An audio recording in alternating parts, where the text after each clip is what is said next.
Clowns एक ऐसे जीव जो शायद पैरानॉर्मल और नॉर्मल के बीच कहीं होते हैं। कई लोगों को भूत प्रेत और आत्माओं से शायद इतना डर नहीं लगता जितना एक क्लाउन से लगता है। ये कहानी भी ऐसे ही एक क्लाउन की है जिसका कहर एक छोटे से शहर बैरक टाउन में कुछ ऐसा फैला कि वहां के लोगों ने घर से बाहर निकलना ही बंद कर दिया।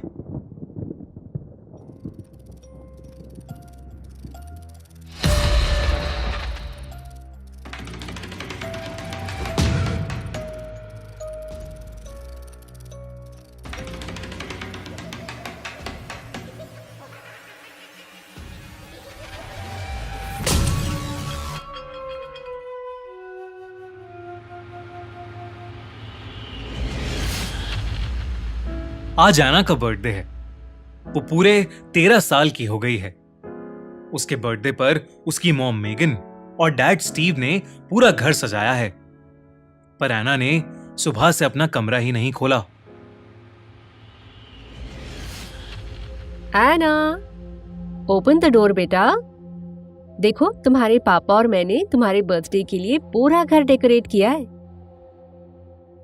एना, जिद नहीं करते, जल्दी से बाहर आओ। आप अपनी मॉम को परेशान मत करो। मेगन और स्टीव के कई बार बुलाने पर भी कोई जवाब नहीं आया। अंदर से बस सिसकियों की आवाज आ रही थी। वो आवाज सुनकर एना के पेरेंट्स थोड़े परेशान हो गए। उन्होंने फिर से एक बार एना को दरवाजा खोलने के लिए कहा तो एना उन पर चिल्ला पड़ी, बस करो, प्लीज बस करो। पर एना बेटा, क्या हुआ? जो कुछ भी हुआ है तुम दोनों की वजह से हुआ है। अब मैं जहाँ पहुंच गई हूँ वहां से वापस नहीं आ सकती। मुझे अकेला छोड़ दो, जाओ। एना अपने घर वालों पर चिल्लाते चिल्लाते रो पड़ी। उसके बेड पर उसके पास ही एक डॉल पड़ी थी, एक क्लाउन की डॉल।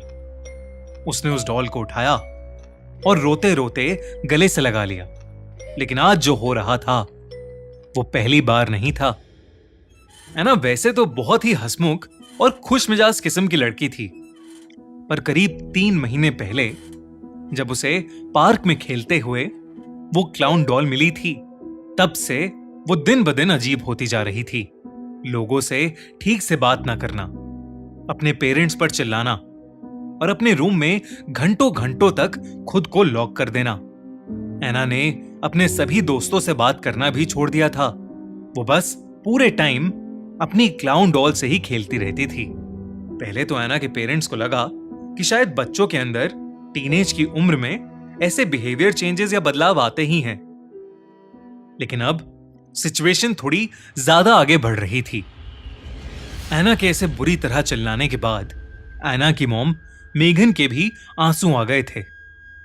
एना के डैड स्टीव ने मेघन के कंधे पर हाथ रखा और मेघन को दिलासा देते हुए वो उसे एना के कमरे के दरवाजे से दूर लेकर चला गया।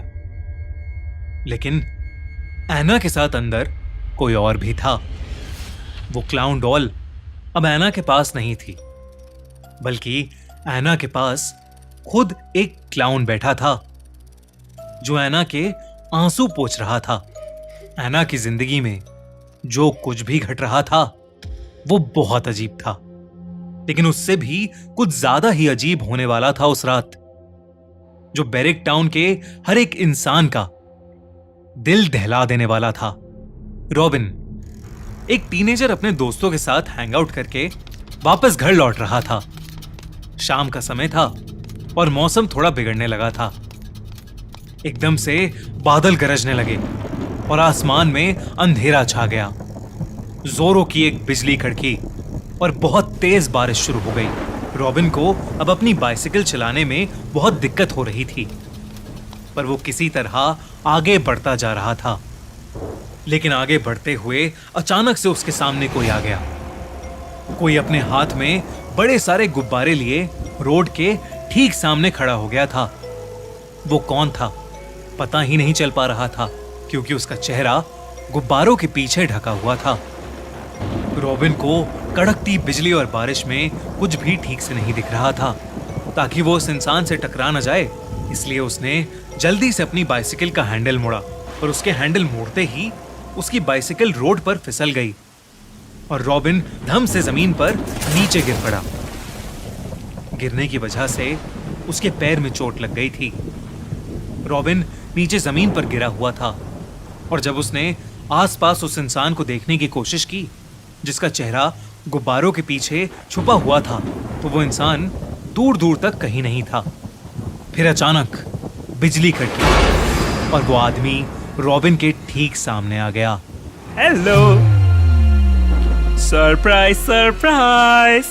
रॉबिन के सामने कोई और नहीं बल्कि एक भयानक दिखने वाला क्लाउन खड़ा था, जिसे देखते ही रॉबिन कांप उठा। लेकिन इससे पहले कि वो कुछ कर पाता या कुछ कह पाता,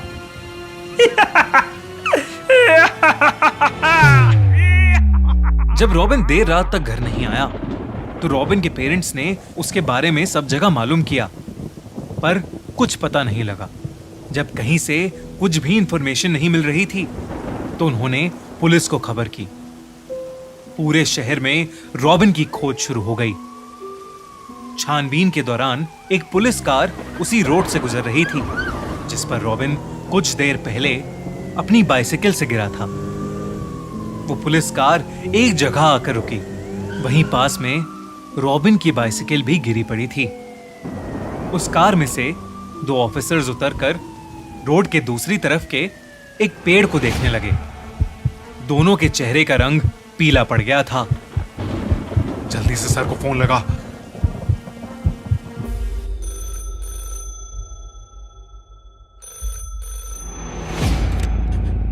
सर। हाँ बोलो। सर, यहाँ पर बहुत बड़ी प्रॉब्लम हो गई है। किसी ने उस बच्चे रॉबिन को मारकर पेड़ पर लटका दिया है। What? सर, आप जल्दी आ जाइए। रॉबिन मर चुका था। उसकी गर्दन से अब भी वही गुब्बारे लटके हुए थे जिसे वो क्लाउन अपने हाथ में लेकर घूम रहा था। एक और चौंका देने वाली बात ये थी कि रॉबिन के पूरे चेहरे पर एक क्लाउन का मेकअप लगा हुआ था।